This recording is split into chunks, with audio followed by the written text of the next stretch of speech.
କାଲିଠୁ ଗୋଟେ ବଡ଼ ଚାଲିଛି ଯେ ସଞ୍ଚାର ସାଥୀ ଆପ୍କୁ ସରକାର ବାଉଣ୍ଡ କରିଛନ୍ତି, କିନ୍ତୁ ସରକାର ତାକୁ ବାଉଣ୍ଡ କରିଛନ୍ତି କରିନାହାନ୍ତି, ୟା ପରେ ବଡ଼ କନଫ୍ୟୁଜନ୍ ରହିଛି। ଆଜି ଖବର ଆସୁଛି ଯେ ସରକାର ତାକୁ ବାଉଣ୍ଡ କରିନାହାନ୍ତି, କିନ୍ତୁ ଚାହୁଁଛନ୍ତି ସବୁ ମୋବାଇଲରେ ରହୁ ବୋଲି। ଏଠି ସରକାର ବାଉଣ୍ଡ କରିଛନ୍ତି, ବାଉଣ୍ଡ କରିନାହାନ୍ତି, 90 ଦିନ ମୋହର ଦେଇଛନ୍ତି।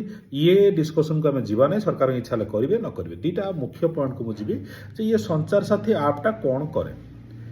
ଆକ୍ଚୁଆଲି ଏଇଟା ଗୋଟେ ୱେବସାଇଟ୍ ଥିଲା ସଞ୍ଚାର ସାଥୀ ବୋଲି, ଯେଉଁ cybercrime.gov.in ସେଠି ଗୋଟେ ସଞ୍ଚାର ସାଥୀ ୱେବସାଇଟ୍ ଥିଲା। ସଞ୍ଚାର ସାଥୀ ୱେବସାଇଟ୍ର କ'ଣ ଥିଲା ନା ବହୁତ ସାରା ଅପସନ୍ ଥିଲା। ଆପଣ ଧରନ୍ତୁ ଗୋଟାଏ ହେଉଛି ଫୋନ୍ ହଜିଯାଇଛି, ତାକୁ ରିପୋର୍ଟ କରିପାରିବେ, ତାକୁ ବ୍ଲକ୍ କରିଦେଇପାରିବେ।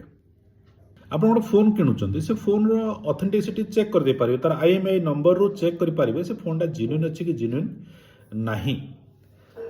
ଆପଣଙ୍କ କିଛି କମର୍ସିଆଲ କଲ୍ ଆସୁଛି, ଆପଣ ନମ୍ବର DNDରେ ଅଛି, ଆପଣ ବିରକ୍ତ ହେଉଛନ୍ତି ଯେ ମୋତେ ସେ କଲ୍ ଦରକାର ନାହିଁ, ଆପଣ ସେ କଲ୍କୁ ରିପୋର୍ଟ କରିପାରିବେ।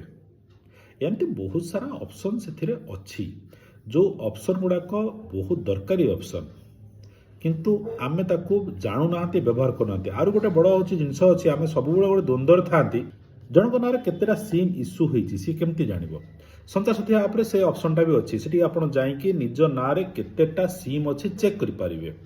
ଏଇଭଳିଆ ଗୁଡ଼ାଏ ସାରା ଅପସନ୍ ସରକାରଙ୍କ ତରଫରୁ ଆଭେଲେବୁଲ୍ ଅଛି ସଞ୍ଚାର ସାଥୀ ଆପ୍ରେ କୁହନ୍ତୁ ବା ସଞ୍ଚାର ସାଥୀ ୱେବସାଇଟ୍ରେ। କିନ୍ତୁ ତାକୁ କମ୍ପଲସରି ଯେଉଁ କରାଯାଇଛି ତାକୁ ନେଇକି କିଛି ରାଜନୈତିକ ହଟଚମଟ ଲାଗିକି ଅଛି, ତା ଭିତରକୁ ଯିବା ନାହିଁ। ଆଉ ରହୁଛି ଯେଉଁ କିଛି ଜଣ କହୁଛନ୍ତି ଡାଟା, ଆପଣ ଏମିତି କେଉଁ ଆପ୍ଲିକେସନଟା ଆପଣଙ୍କ ଫୋନ୍ରେ ଇନଷ୍ଟଲ୍ କରିଛନ୍ତି ଯିଏ ଆପଣଙ୍କ ଡାଟା ନେଉନାହିଁ। ଅଲରେଡ଼ି ସବୁ ଆପ୍ଲିକେସନ୍ ଆପଣଙ୍କ ଡାଟା ନେଉଛନ୍ତି। ଯେତେ ସାରା ଅନାମଧ୍ୟେୟ ୱେବସାଇଟ୍କୁ ଆପଣ ଇନଷ୍ଟଲ୍ କରିଛନ୍ତି ସମସ୍ତେ ଆପଣ ଡାଟା ନେଉଛନ୍ତି।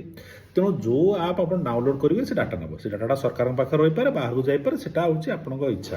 ଆପଣ ଡାଟା ଦେଉନାହାନ୍ତି, ଫ୍ଲିପକାର୍ଟ, ଗୁଗଲ ସବୁ ସଂସ୍ଥା ଚାଲୁଛନ୍ତି ଆପଣଙ୍କ ଆପ୍ ଡାଟାରେ। ତେଣୁ ଡାଟା ଆମେ ଅଲରେଡ଼ି ଦେଉଛନ୍ତି, ଡାଟା ନୂଆ କିଛି ଦେଉନାହାନ୍ତି, ଅଲରେଡ଼ି ଡାଟା ଦେଇସାରିଛନ୍ତି ଆମେ, ନହେଲେ ସରକାର ପାଖରେ ରହିବ। ଆଉ ଗୋଟେ କଥା ହେଲା, already data protection act November 15, 2025ରେ ଗଭର୍ଣ୍ଣମେଣ୍ଟ ବି ତାକୁ ହେଉଛି ଇମ୍ପ୍ଲିମେଣ୍ଟ କରିସାରିଛି। ତାର ସୁଫଳ କେତେ ମିଳିବ ଆଗାମୀ ଦିନରେ ଆମେ ଦେଖିବା, କିନ୍ତୁ ଡାଟାକୁ ନେଇକି ଏତେ ଚିନ୍ତା କରନ୍ତୁନି, ଆମେ ଅଲରେଡ଼ି ଦେଉଛନ୍ତି, ଆମେ ତାକୁ ପ୍ରାଇଭେଟ୍ କରି ରଖିନାହାନ୍ତି, ପବ୍ଲିକ୍ କରିସାରିଲେଣି। ଆମ ଡାଟା ଆମ ଫୋନ୍ରେ ଯାହା ଅଛି ତା ଅଲରେଡ଼ି ପବ୍ଲିକ୍। ଖାଲି କଥାଟା ଆପଣ ଭାବନ୍ତୁ ଯେ ସେ ସଞ୍ଚାର ସାଥୀ ଆପ୍ରେ କ'ଣ କ'ଣ ସର୍ଭିସ୍ ଅଛି, ଆପଣ ସେ ସର୍ଭିସ୍କୁ କେତେ ୟୁଜ୍ କରିପାରିବେ। ମୋ ହିସାବରେ ତ ସେଠି ଗୁଡ଼ାଏ ସାରା ସର୍ଭିସ୍ ଅଛି ଯେଉଁଟା ଗୋଟେ ସାଧାରଣ ଲୋକର କାମରେ ଆସିବ।